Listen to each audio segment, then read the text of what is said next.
2026च्या चैत्र नवरात्रात फक्त 9 दिवस ही सेवा करा आणि घरात बदल स्वतः अनुभवायला मिळेल.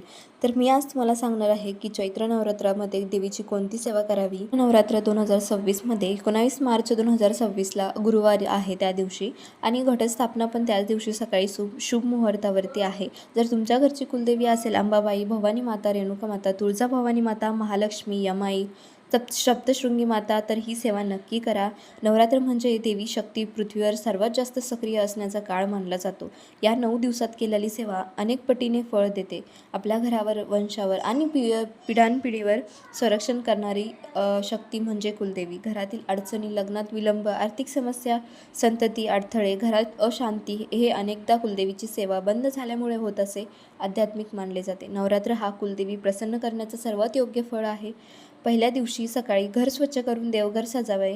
लाल, पिवळा वस्त्रांगा, अथरा, तांब्या किंवा मातीचा कलश ठेवा. कलशात पाणी, अक्षता, सुपारी टाका. वर नारळ आणि आंब्याची पानं ठेवा. देवीसमोर अखंड दिवा लावा. मग मनात संकल्प करा, आमच्या कुलदेवीची कृपा मिळावी, घरात सुख शांती यावी आणि आमचं कुटुंब असंच हसत खेळत जगावं. दररोज ही साधी सेवा करा. सकाळी स्नान करून देवीला हळद कुंकू वाहा, फूल किंवा लाल फूल अर्पण करा. दिवा आणि अगरबत्ती लावा. देवीची आरती करा आणि आरती झाल्यानंतर ह्या मंत्राची 108 वेळा तरी जप करायला पाहिजे. ओम ह्याम क्लीम चमडाय विचे. तर हा मंत्राचा जप तुम्ही 108 वेळा करायचा आहे. आपल्या कुलदेवीचा नामजप आहे तो. शक्य असल्यास सात्विक आहार, मांसाहार व मद्य टाळावे.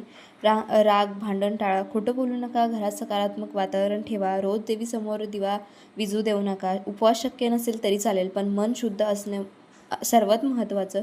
दुर्गा सप्तशती पाठ करा. देवीची आरती सकाळ संध्याकाळ जय देवी किंवा दुर्गेत भारी म्हणावी. दररोज गोड नैवेद्य, साखर, खीर किंवा फळ तुमच्या आईने गोड जे पण करता येईल ते करू शकता.